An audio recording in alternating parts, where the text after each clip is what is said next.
Please recite the Pledge of Allegiance. Leader, Ernie lived his life courageously. He was always looking out for others. Ernie was born in Hartford, Connecticut on the 10th of August of 1975. He was raised in Puerto Rico.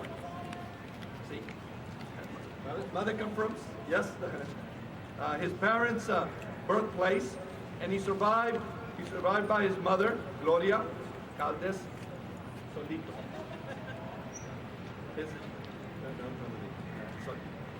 And his father, Jose Blanco, and his sister, Carmen. His grandparents, also Joe and Lee Caldes. His nephews and fiancé, as well as he also is survived by his brother-in-law, Blaine, fathers, and has a huge family, has a good number of cousins.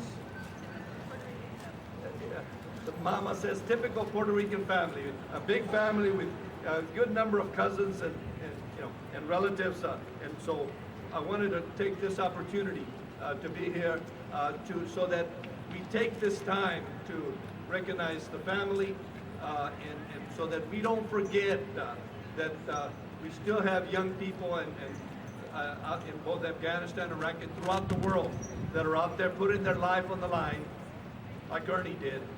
And in behalf of a grateful nation, we take this time to express our condolences once again, but also to thank you for your life.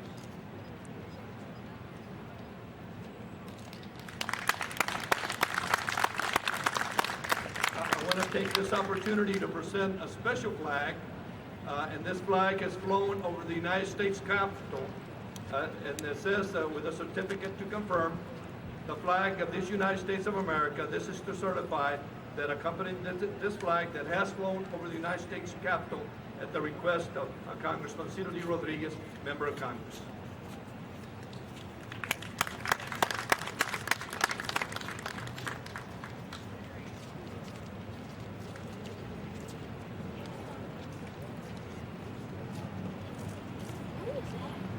I want to take this opportunity to thank the Gold Star families for making this happen, and for all those that volunteer to making sure that we continue to remember and that we don't forget the fallen.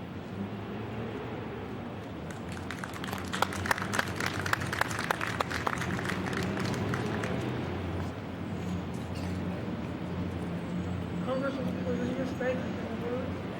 Before I go further, just back form, our color guard today is from BFW Post 76, the oldest post in the country.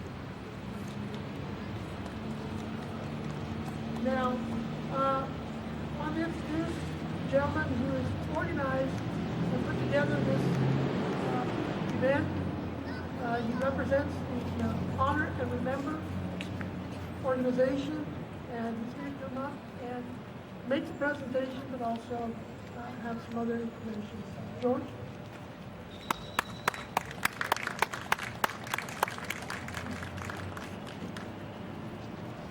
What an honor it is to be here in Texas in front of the Alamo at such a hallowed place. And any of you that are out there in the fringes, kind of barely hearing this, I ask you to please come forward, because you're standing in a place of history. And I believe that from this point, I am going to show you that this is an historic moment that you will want to be a part of. I thank you, Congressman Virginia, for allowing me to be here and to honor these families. Many of you have heard the word Gold Star families in the last few minutes, but you probably don't know what a Gold Star family is, many of you. It is a family that has lost someone in military service to our country, and I'll explain that in a few minutes. But there are many Gold Star families here among us that are part of this ceremony today. And if you have lost someone in service to this country, I ask that you raise your hand so that everyone can see the sacrifice that you've made. Please look around and thank those people for the sacrifice of their children and their husbands.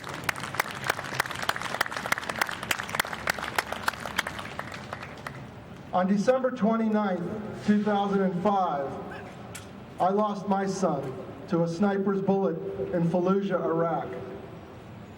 I got the news the next morning on December 30th with a knock on the door from 2 uniformed soldiers with those words, "We regret to inform you." I can tell you it was the most devastating moment of my life. There isn't anything bigger or more tragic that can happen to a family than to lose their loved one in service to this country. What you do with that is an important part of going on with your life. I will tell you, for the next month, I wasn't sure whether I wanted to live myself. But the processes of grieving that you go through are very similar to any processes of grief. But one of the things that I realized was that I would never see my son's face again. I would never hear his voice on the telephone. And I needed to do something with that. And what I did was take a journey, kind of a self-introspective journey, and began to search out everything I could that would give me any more memories of him alive.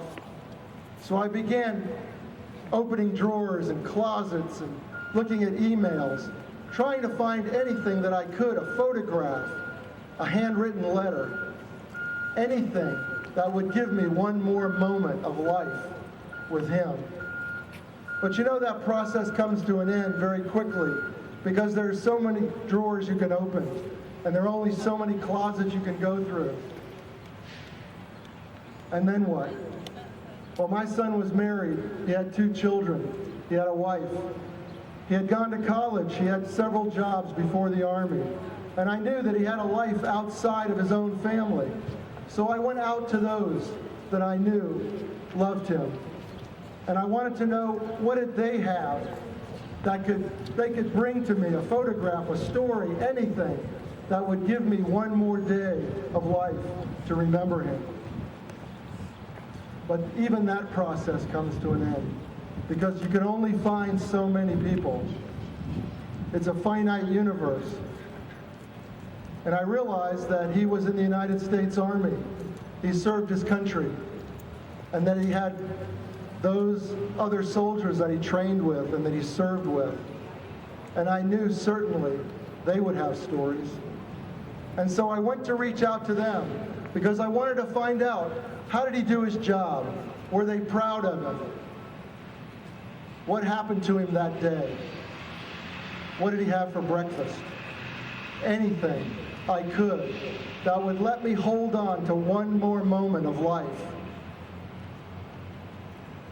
And you know, that process came to an end because I will tell you, many of the soldiers are not forthcoming because of many reasons, but mostly because they feel guilty because they came home and your son didn't. So that process slowly trickled. And then I thought to myself, he died for the United States of America. He put on that uniform of the United States Army, and he died for all of us. And all of these loved ones here represented died for all of our freedoms. And you have heard that term, freedom has a price. Believe me, it is a very high price. And it's one, if I could do over, I'd rather have him home. But he was proud of what he did. He was proud of serving this nation. He was proud of liberating a depressed society. and he died doing what he loved. But in my grieving, I started to attend the funerals of other families after my son, because I wanted to grieve with them. I wanted them to know that I was feeling the same thing, that I was going through the same emotion, and that it was okay. They weren't alone. And as I met the families of those current fallen from Iraq and Afghanistan, I started to meet families from past generations, from Vietnam, from Grenada, from Korea, from World War II, spouses, and family members. And the two things that I heard over and over, without question, from each one of those families, and it's important for you all to get this, were please don't let this have been in vain. And please don't let them be forgotten. And isn't that what we do as a society, is remember? I went on that search, the next phase, if you will, of taking those two ideas. Don't let it be in vain, I thought. Why would anybody say that any sacrifice was ever in vain? That was unfathomable to me. And I began to realize that in past generations, we have had wars in this country where men and women were involved that were unappreciated. Those soldiers that had to come home hiding. And then I realized that many think that some involvements in this country have been in vain. But it didn't take me long to realize something. You know, when my son died, I bought the biggest flagpole I could fly in my neighborhood. I could post in my neighborhood and bought the biggest flag I could put on it. And I will tell you that I realized something very important. We are a free country. We are the strongest nation on earth. We are the helping nation. We are a part of making a difference in the lives all over this world. And as long as the American flag flies freely above free land, then no sacrifice will ever have been in vain. Never, ever.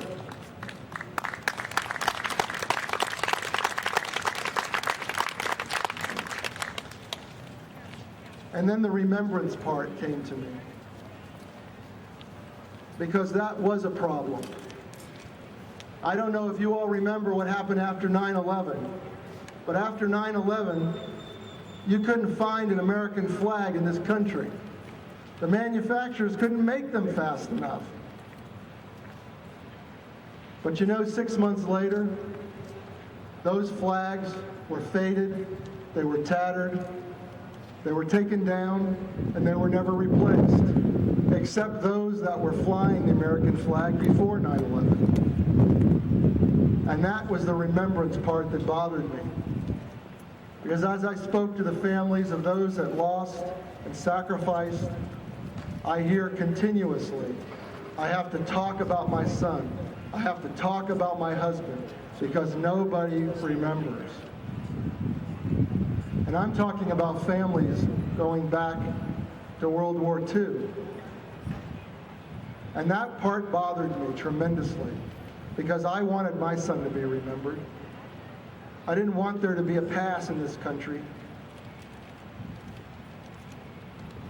But one of the things that hit me, and you probably all don't think about this, but I thought about it very intimately, was that we support our troops every day. We hang signs that say, support our troops, pray for our troops. But when we lose one, we have a mindset that says, we're going to remember them on Memorial Day, because that's the day we set aside. But I will tell you that I never forget. There is not a day that goes by that I don't remember. And any of these families will tell you the same thing. And I know my son's friends remember, and I know that those he served with remember. And I thought, how can we make this nation remember? More than just one day a year. Because don't we walk under the freedoms that we have every day? Aren't we free to assemble, to carry guns, to worship where we want, to protest every day?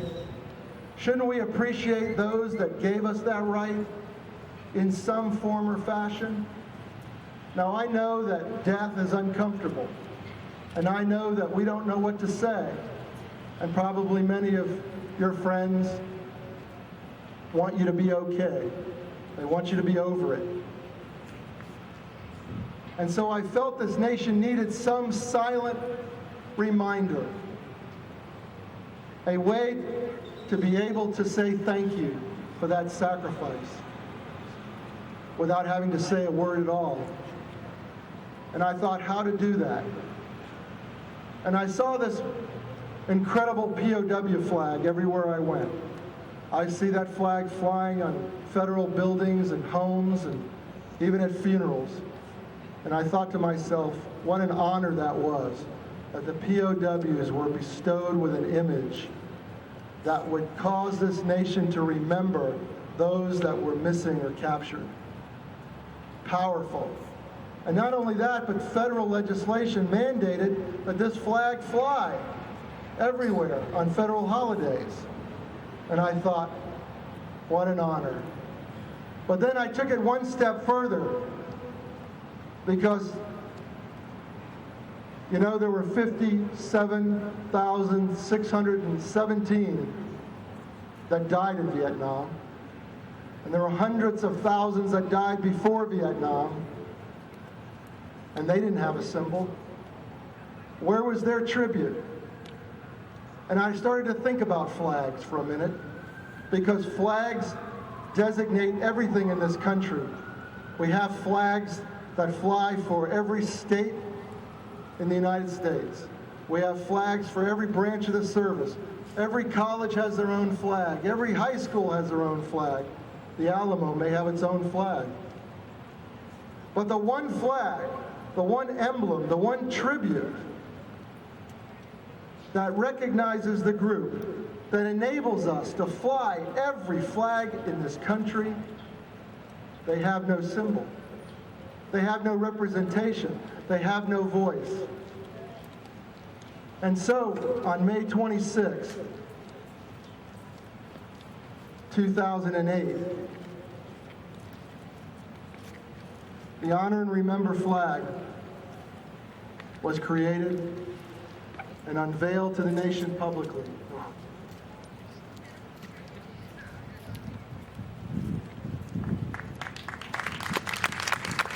The Honor and Remember flag was created to be a national symbol, recognizing all lives lost in military service to this country, from the beginning of our country's history to the present, and as long as we have a free country, unfortunately beyond. The symbolism behind this flag comes from military and universal icons. The red field stands for the blood sacrifice shed for this country. American flag red. What better color? The white beneath the red field stands for the purity of that sacrifice, because our men and women, our sons and daughters, our husbands and wives went on a pure mission, each one saying to their family, don't worry, I've got it covered. I'll be back. The blue star in the center goes back to World War I, when a blue star banner was hung on the windows and doors of military families, letting everyone know that they had someone in active duty. The gold star is where we get that term Gold Star families. Don't forget that. Remember what I said. A Gold Star family is someone who lost a precious loved one in military service to this country.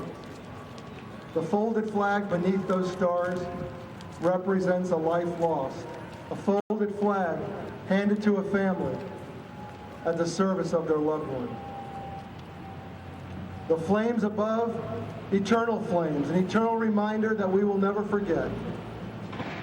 And the words below, we will always honor their sacrifice and remember them specifically by name.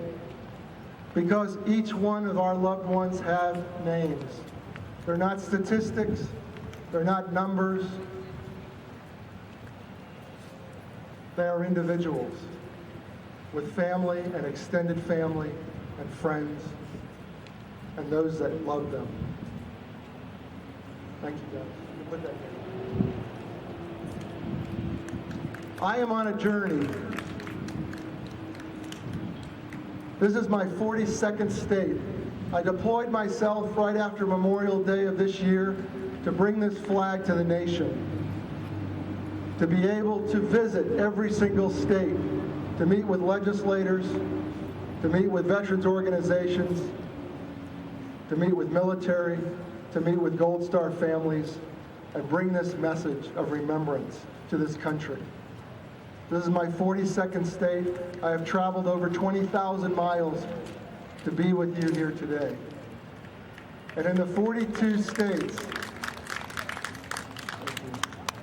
that I have been in, including Texas, when I met with the governor on Friday, every state has committed to making this a state symbol of remembrance and flying it for their Gold Star families and in remembrance of their loss throughout this country. I have 8 more states to go, and I will conclude my journey in Arlington Cemetery, where many of our heroes are buried. But you know, the important part of today isn't just to explain this flag to you, to introduce it to you so that you know when you see it what it means and the importance of it, not just to get you to fly it for these families. Because in some ways it could be just a piece of cloth, fabric and thread strewn together and hung up on a flagpole and ignored. But the important thing is remembering, as I said, individual lives by name. And the design of the flag enables it to be personalized. And it is my goal that every family, regardless of generation, who have ever lost a loved one in service to our country, will be given tribute in a special way with a personalized flag. The family that we're honoring today, let me just say, is a representation of all of the Gold Star families in this state. And all of the Gold Star families will be honored in such a way. So it's not that one family is selected, but today one family will represent. And that is the honor of which I am here today, and with the other families here today, to remember this family. And I would ask Gloria to come up with her family again.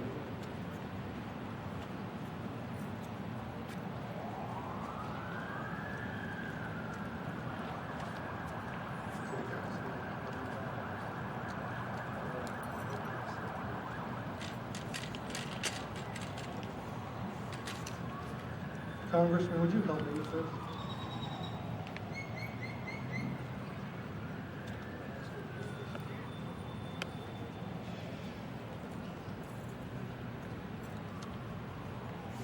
Before I present this, I want to show everyone that this flag that I'm about to present is folded in a triangular configuration.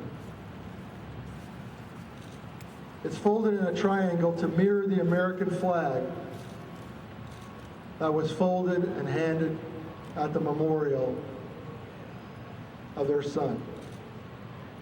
But unlike the American flag that was folded respectfully and reverently to stay folded forever, the Honor and Remember flag is meant to be a public thank you. It's meant in gratitude and meant to be displayed proudly, not in memoriam, but in thanksgiving. And I'm going to ask the Congressman to read the certificate that goes with it.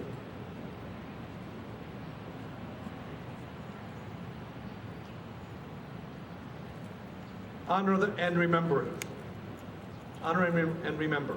This honor and remember flag is presented with eternal gratitude and respect in memory of Captain Ernesto M. Caldas. With this flag, we honor this patriot's unwavering dedication, and remember their selfless sacrifice.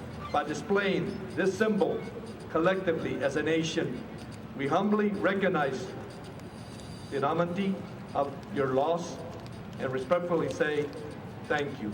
Signed, George L. Lutz, founder.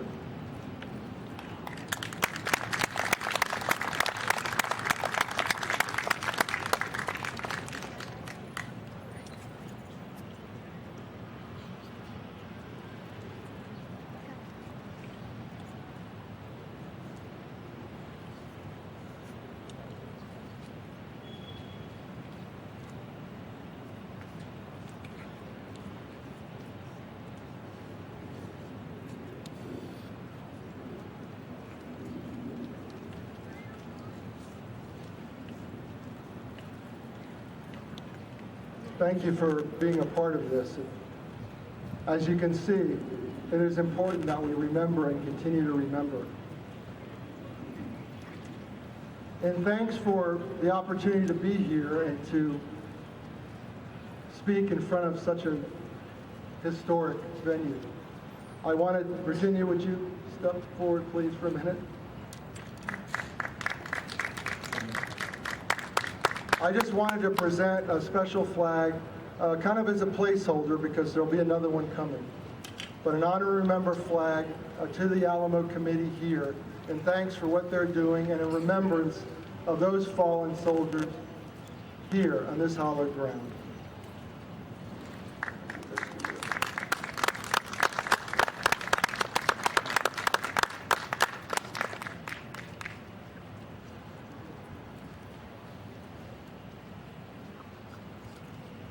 Just finished telling Mr. Lutz what a wonderful memory that he's doing, what he's doing for his son and for all the sons and daughters. It's a very appropriate place to have this ceremony, and we're very glad that you were here and we could do this. Thank you.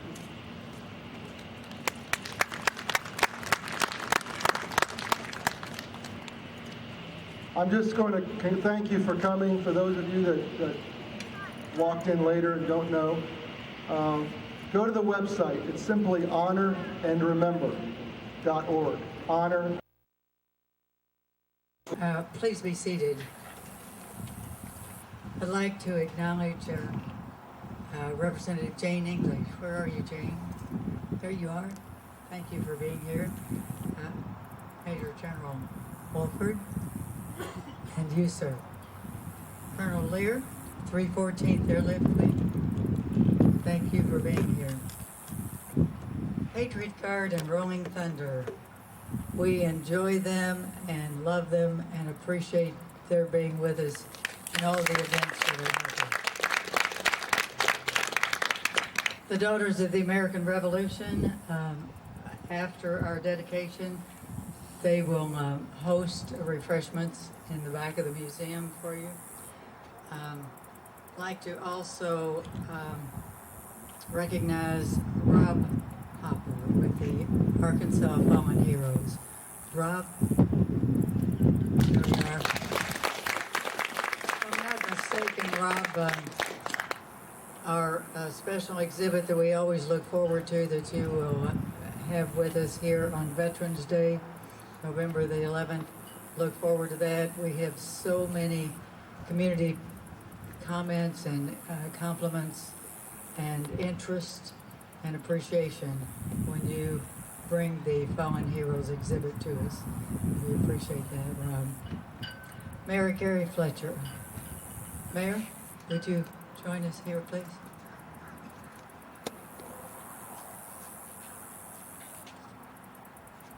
Well, welcome. It is my privilege to be here today to read you a proclamation from the mayor's office, as well as to sign it. It starts off, "To all to whom these presents shall come greetings. Whereas since the Revolutionary War, more than 1 million members of the United States Armed Forces have sacrificed their lives in the line of duty to preserve our freedom, and whereas there is no greater love than he who would lay down his life for his fellow man, and whereas the service and sacrifice of those fallen members of our armed forces are deserving of a national recognition, and whereas At the present time, there is no officially recognized symbol to acknowledge and honor members of our armed forces who have died in duty. And whereas Congressman Randy Forbes has introduced House Representative Bill 1034, which purpose is to amend Chapter 9 of Title 36 of the United States Code of designed to the honor and remember the flag created by the Honor and Remembrance Incorporated as an official symbol to recognize and honor members of the armed forces who have died in the line of duty. Whereas the Honor and Remember flag will serve as a symbol of our national gratitude to all the members of the armed forces who have given their lives for our freedom, and will serve as a daily reminder for all Americans to acknowledge the ultimate price of freedom, and will give comfort to families of all military servants. Now therefore I give Mayor of the City of Jacksonville, Arkansas, 2010 as Honor and Remember Day in Jacksonville, and call upon her citizens to recognize this event.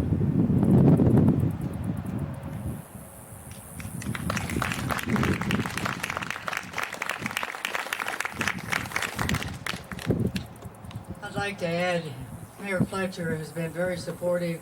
Our museum is a source of pride, of course, to many. And those of us who have been here from the beginning appreciate all of that support by our city officials, and especially Mayor Gary Fletcher. Also like to recognize those representatives of the American Legion. Gentlemen, we're very pleased to have you with us today. Thank you.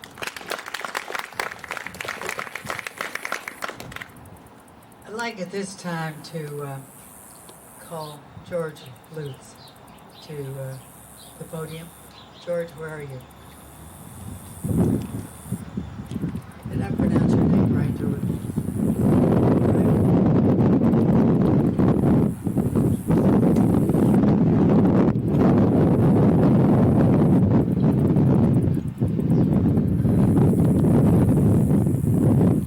Take the opportunity to walk a little bit, and please be seated if you'd like.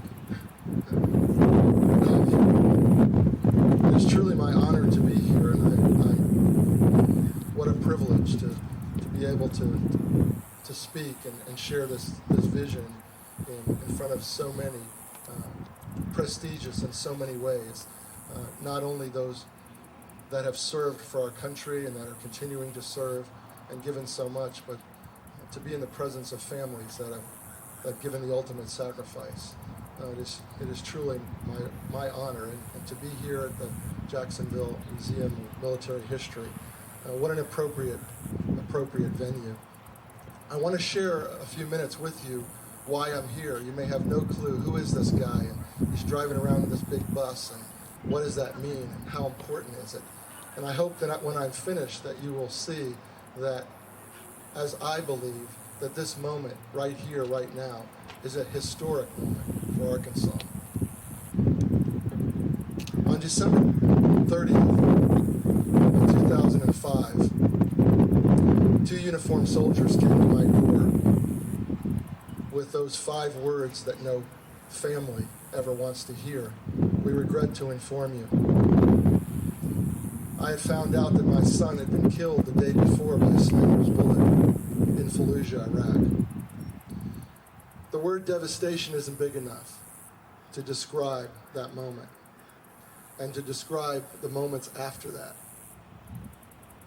At first, I thought certainly they were at the wrong house. It couldn't have been. Maybe he was just wounded. Maybe they were coming to inform me that I needed to go someplace to be with him. But reality set in pretty quickly. And I realized that he was never coming home. That I would never see his face again. That I would never hear his voice on the telephone. And what was I going to do with that? I will tell you honestly that for the next several weeks I didn't want to live. Emotions flooded through me from every direction. And I thought, what will I do? What can I do? It's the one thing in life you can't control. It's the one thing in life you can't have back. It's a terribly helpless feeling. And I thought to myself, what's the next step as you go through those processes of grieving? And the only thing that came to me was to begin a search. And that search took me throughout the entire house, opening drawers and closets and trying to grab a hold of anything that I could that would give me one more moment of life with him. And that went on for a little while, but it was quickly ended because it's a finite opportunity. There's only so many drawers you can open. There's only so many videotapes and pictures that you can find. And when I came to the end of that process, I went to another step. And that step was that my son had been married. He had 2 children. He had been to college. He had had many jobs before the Army. And so he had a life outside of his family. And I began to reach out to those that knew him and loved him because I wanted to know how they remembered. I wanted to know if they had any pictures. Did they have any stories? Anything that they could give me that would allow me one more day of life with him. And that process. And I thought to myself, well, he served in the United States military. He was in the Army. He trained with those he served with. Basic, AIT, language school, airborne. Surely they'll have stories. He died in the company of Marines. Certainly they would have stories. I wanted to know anything I could as a dad that would give me one more glimmer of his life before he left. I even wanted to know what he had for breakfast that morning. Anything. But you know, that process ends too. Because there's only so many that you can talk to. And I will tell you from the military perspective, there's only so many that want to talk about it. Because of many reasons, but most often survivor's guilt. There's so many that believe that they shouldn't have come back and that your son or your husband should have. It's a difficult thing to overcome. I don't understand it sometimes, but it is. It's very real. And when that process came to an end, I took it to another step because I wanted to be proud. I was proud that he served this country, that he served selflessly, and that he died for this nation. And I wanted to know now, how did the nation remember? And I went on that search. And that search took me to memorials. And it took me to monuments. And it took me to some wonderful places where I found my son's name on a wall. But I realized something as I thought about that very closely. I realized that those monuments and those memorials were built by veterans. They were funded by veterans. They were visited by veterans. Why? Because they get it. They understand the importance of remembering. And they will do everything within their power to remember those that they served with and those that were lost. And that wasn't what I was looking for. Because I realized that less than 2% of this nation is affected by the military. That leaves 98% of this country that has no relationship. And I thought about those monuments and how many of those 98% will ever go and visit those monuments. Civilians, not veterans. How many will ever get to Washington and see that Vietnam Wall, that amazing World War II memorial that was just recently constructed? Very few in this country. Maybe liberally 10%. Maybe. That wasn't what I was looking for. I was looking for this nation to be somehow proud of the sacrifice that my son gave. And I began to attend the funerals of those that were killed in Virginia after my son. Unfortunately, it has been many. We are nearing 200 in our state just from the war on terror. And as I began to speak to those families and meet with those families, I began to meet other families from past generations, from Grenada, from Vietnam, from Korea, from World War II. And somehow, God has given me a heart to be able to feel exactly how those families felt. And the two things that I would hear over and over from these families without question were, please don't let this sacrifice have been in vain. And please don't let them be forgotten. And that bothered me, that this nation would be put in the category of those two questions. And I had to ponder that for a while. But then something came to me pretty quickly. In vain, in vain. Why would anyone ever think that any sacrifice was in vain? And I thought about Vietnam and Korea, and those that were unappreciated and forgotten. And I thought to myself, you know, we tend to politicize so many things in this country when it comes to our freedom. There's no politics involved. And I looked at the American flag. And I will tell you, when my son died, I bought the biggest flagpole that I could possibly mount in my yard, a schoolyard sized flagpole with the biggest American flag that it would fit. And I flew that proudly because he died for that American flag. He died for this country.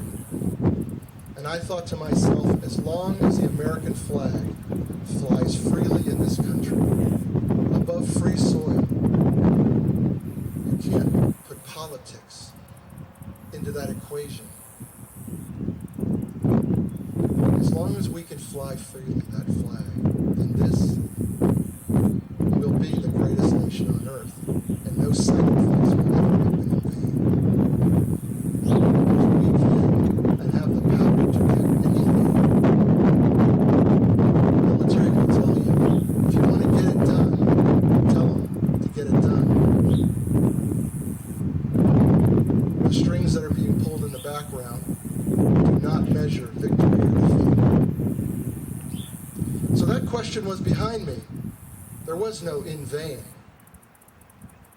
And I will tell you, it doesn't matter what that cause of death is, whether it be in combat, whether it be in training, whether it be as a result of PTSD, as a result of Agent Orange. Those sacrifices are all important and need to be recognized. And so the remembrance part was the next question. And as I spoke to these families would tell me, I have to continually talk about my husband. I have to continually talk about my son because no one remembers. And that was the travesty to me. Why? When we walk under freedom every day, we all hear that freedom has its price, and it does have a high price. Why is it that we have to constantly remind people not to forget? And I thought, what can be done to make a difference? A bigger difference, a public difference. Not preaching to the choir, not talking to those that get it, but reaching out beyond those borders and being able to reach those people who don't understand. In what humongous way could we make that happen? And what I saw was the POW flag. The POW flag flying everywhere that I went. And I thought what an honor that was, that those that were missing or captured were given a symbol of remembrance, a public symbol, nationally adopted, to a group that need not be forgotten.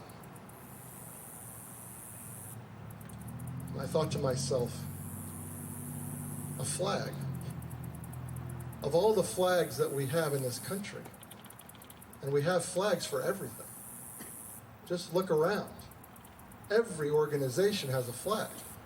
Every group has a flag. Every college has a flag. Every high school has a flag. Every branch of the service has a flag. Every general has their own flag. Every ship in the Navy has their own flag. But the one group that died to give us the right to fly every flag in this country, including the American flag, doesn't have a symbol. They have nothing that recognizes their sacrifice, specifically, purposefully, and only that group. Now, when you look at it, that flag says that flag is to remember the sacrifice of every life lost in the history of this country. And I looked for that because I wanted to embrace it. I just wanted to fly it. I wanted to have it. But I couldn't find it anywhere. And because of that, I realized that that was a void that needed to be filled. I need two of you guys, any two of the PGR or Rolling Thunder, come up here for a second and help me.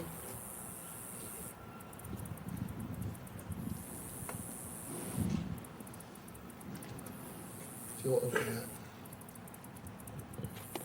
On May 26, 2008, I unveiled nationally the Honor and Remember flag. It's going to be backwards. You guys reverse sides. Turn. There you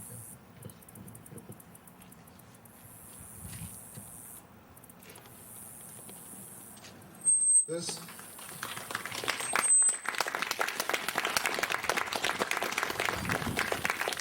The flag was established to be the national symbol of remembrance, recognizing all military lives lost in the history of our country, from the beginning of our country's origin to the present and beyond. Established to be that symbol. The design was taken from military symbolism and universal symbolism, so everyone would understand, without a lot of detail, exactly what this meant and why it was important. The red field stands for the sacrifice of blood shed for this country. American flag red, what better color? The white field below stands for the purity of that sacrifice, because our men and women, each one to a person, went over on a pure mission. Each one, their families will tell you, said, don't worry, I've got it covered. I know what I'm doing. I'll be back. The blue star in the center of this field goes back to World War I, when a blue star, a solid blue star, was hung on the windows and doors of military families, letting others know that they had someone in active duty. Everyone was involved at that time. Go into the museum and take some time and look over the history. The Gold Star is where we get the term Gold Star families. It meant that that life was not coming home. Again, going back to World War I, it overlaid that blue star, and it let people know that someone was lost, precious to that family. I will tell you, I was in the governor's office this morning, and no one knew what a Gold Star family was. But they will. George, you got a Gold Star family right here that you forgot that you No, we're good. We're good. Thank you. The folded flag beneath those stars, we all recognize as a life lost in service to this country. A folded flag handed to the families at the memorial of their loved one.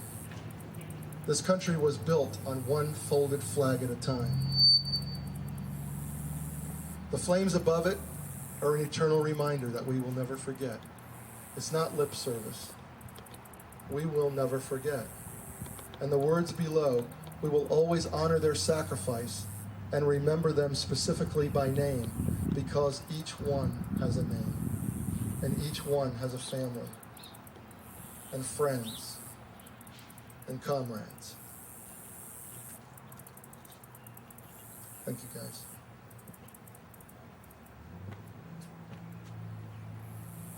A little over a year ago, a bill was put in Congress to officially recognize this as a national symbol. It's been sitting in Congress for a little over a year. Congress is a slow-moving machine. About 9 months ago, I started to get calls from different states across this country saying, you know, we heard about the flag. We want to fly it in our state for our families. What can we do? I said, mirror this bill from Congress and make it a state symbol of remembrance. And one by one, they said, we will. But I didn't think that was enough, because I couldn't wait for them to come to me. I felt as if I had to take the message to every single state in this country, personally meet with as many as I could, share this message. The Honor and Remember flag is meant to be unfolded, to be displayed in gratitude and in thanksgiving for that sacrifice. Actually, Joan, I'm going to ask you to read the certificate. Would you mind?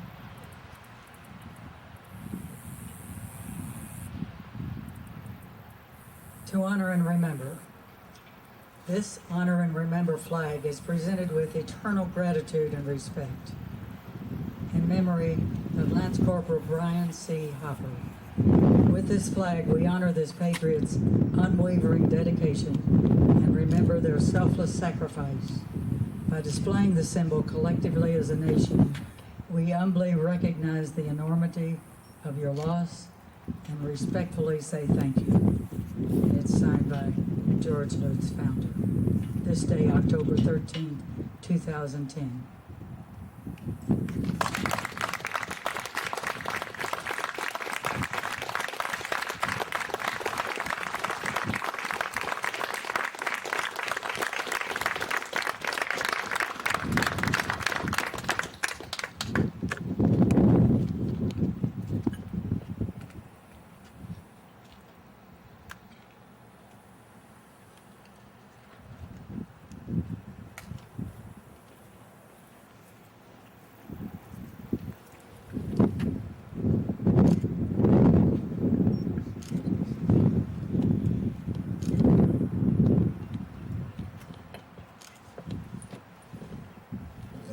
Shut up.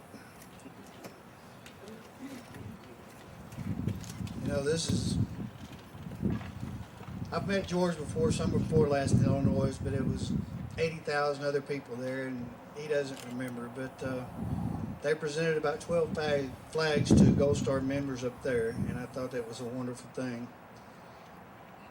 The only thing that bothers me is we can't give them to everybody at the same time, but I know that's impossible. And I really do thank you for doing this for Brian. And I ask you what your son's name is, Tony. You know, Brad. It's for all these guys that did this for us. And, you know, that empty lot right there was the first place that I ever had the memorial flag filled out. And that's where the permanent location of it is going to be. And I'm proud to have it here. The people here are just fantastic. But on behalf of Brian and Brian's brother Patrick, thank you. I would like to recognize the Marshall family, as has been pointed out. The Gold Star family that lost their son, their husband. Gina and Fran and Wayne, would you stand and let everyone honor you?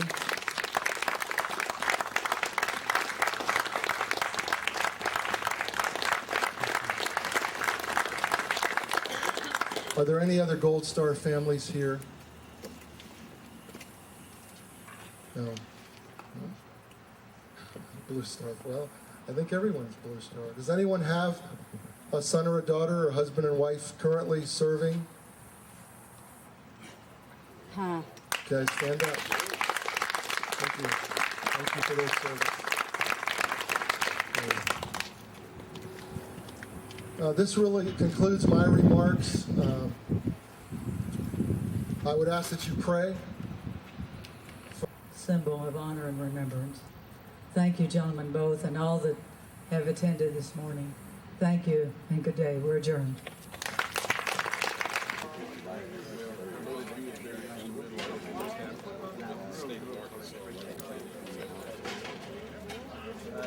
Planning on stopping the count right now, are you, Bill? Yeah, let's just keep that one going. Hey, Mr. Past President. Yeah. Past President. I'll definitely put support out there. I'll get everything. I'm buying next day. So what's up? Well,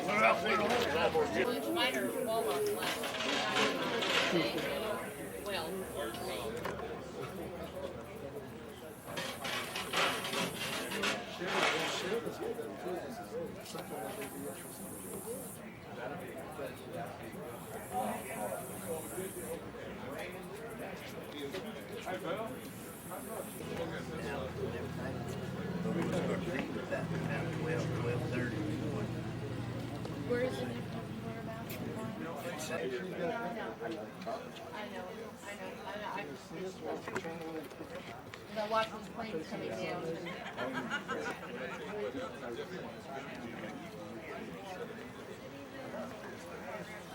If you're wearing Just stand where you are, Bill.